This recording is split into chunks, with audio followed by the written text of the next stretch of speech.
What's going on, guys? My name is Jericho, and this is one of the final games of COD 4 I managed to play tonight before I turned it off because, well, Peter Pan on the roof over here decided to teleport up there 5 seconds after the game start, then fall from Never Never Land and kill himself right here.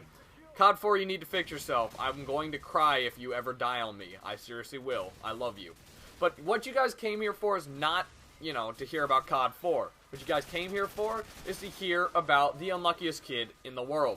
Now, a lot of people may say that they know the unluckiest kid in the world, but I guarantee you, you do not know Ian, my best friend, or one of my best friends. Ian is the unluckiest kid in the entire fucking world, and I can guarantee it with this story. So it starts way back about 8 or 9 months ago, and it continues all the way until about a month ago. And actually maybe about a couple weeks ago. And when you listen to this story, keep in mind that it gets so ridiculous towards the end that you're going to have to listen to it, okay? So, Ian is a great guy. He's one of the nicest kids I know. He's one of the hardest working kids I know. Ian is, you know, he works almost 5 days a week. He works at a restaurant, and, you know, I don't know any other kid our age who works that much after school. You know, he's super nice. I mean, if I killed a man, I'd ask him to help me bury the body. That's how nice he is. He's a legitimate guy. And he's actually pretty good looking, too. No homo. And he's athletic. So, he's the kind of guy who'd attract, like, you know, some of the most amazing women. And he does attract some amazing people.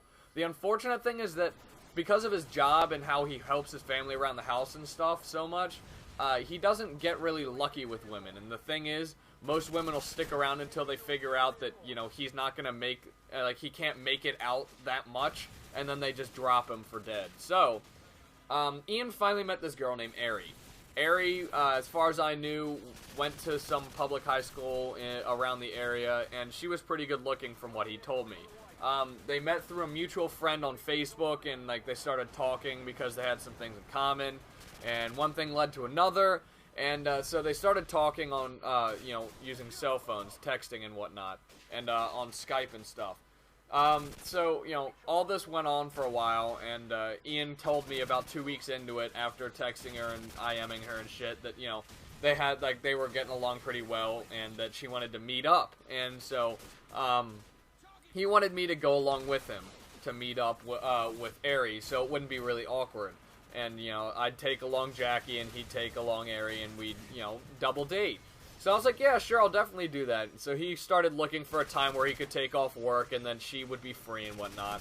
So, he started working around it, and about a month after that, he found a time where he could take off. This month was, I think we were pushing late August, early September.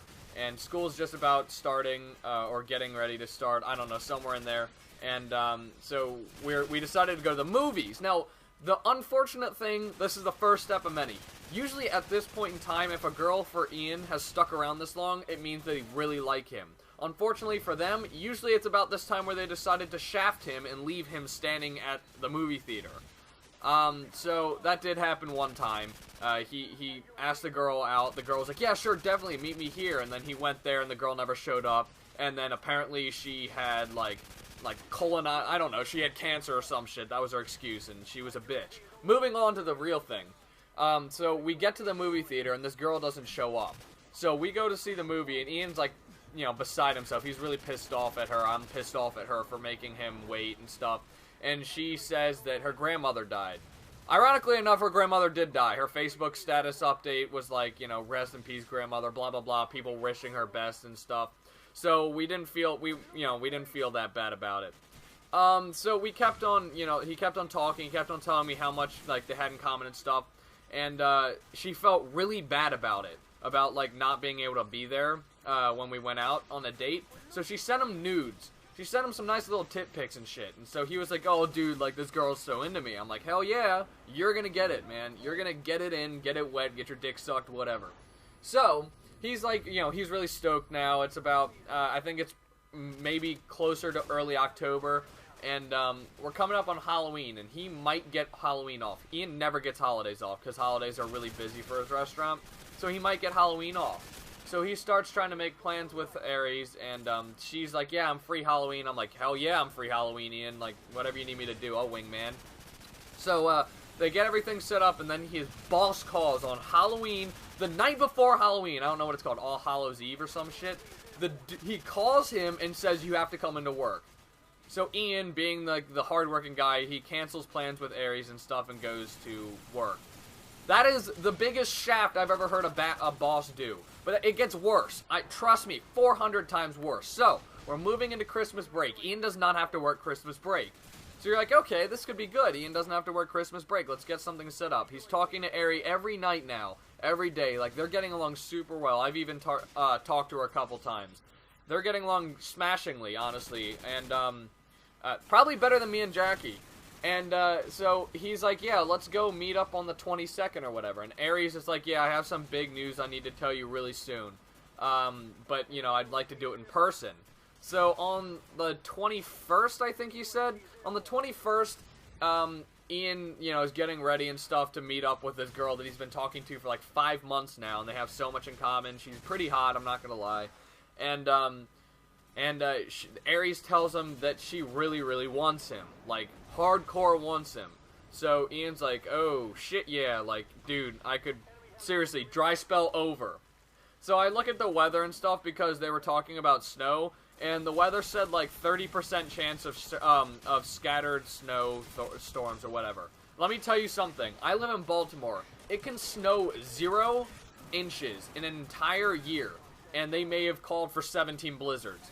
It could not, they could say that it's going to flurry all year long, and it could snow 400 feet. No one in Baltimore knows what they're talking about when it comes to weather.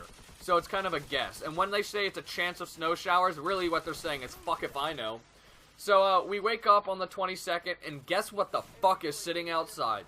The shiny golden dildo shaft that God decided to drop upon me and Ian came in the form of 36 inches of snow. That is right, 36 inches. That is 3 feet of fucking snow in our front yards. It looked like a Colombian drug bust gone terribly wrong.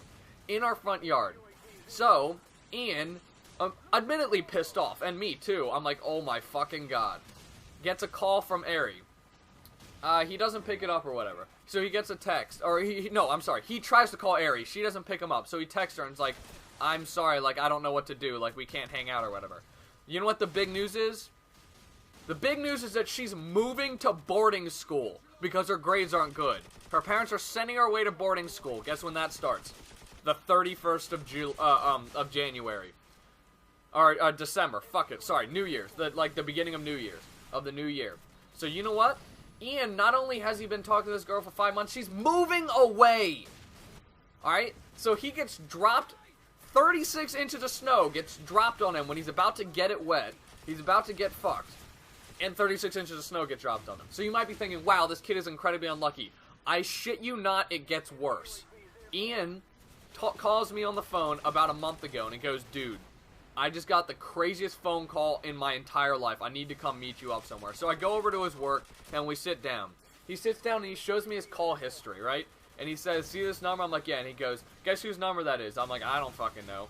He goes, this is the Department of Maryland's Police Department. Or not the head of the Maryland Police Department. You know what he did? What? He called me on my phone. This is Ian talking. He called me on my phone. And he came to tell me that he needed to have a rendezvous with me at the police station so we could talk about certain developments in an ongoing investigation. Ian goes to the police department, and you know what he has to be interviewed about?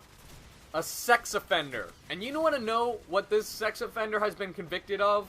He's been convicted of impersonating girls and talking to young boys about, you know, possibly meeting up. And you want to know the kicker? I'm sure you all made the connection.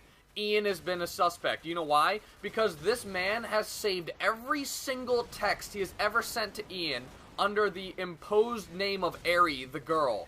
Alright? He saved it on his computer. He finally got busted when he attempted to rape a young man. Alright? You can find this in the paper. It's fucking ridiculous. He tried to rape a guy. The guy called the police, got away, called the police. They raided his house and shit, found this computer, and it's got all these text messages. Ian has been talking to a sex offender for the last 6 months and was going to meet up with the sex offender. He was going to meet up with him. Turns out the sex offender had skipped town, and that's why Aries had been quote-unquote moving, went to Virginia or someplace, and then he got caught there. So Ian, my friend, almost got butt-fucked by a 48-year-old male. I don't know his real name, but Ian was like shitting himself. He was so fucking scared. He's like, dude, I could have gotten raped. Now, ladies and gentlemen, I expect love from you because my boy Ian almost got his dick shoved into another man's asshole. Thank you for watching, guys. My name is Jericho. I just brought you the most unfortunate and unlucky circumstances you can ever have as a child, and that is my friend Ian. I'd love it if you guys could like, favorite, comment, subscribe, do whatever you want to do, but please like the video for Ian's asshole. Tell him you love him. Later.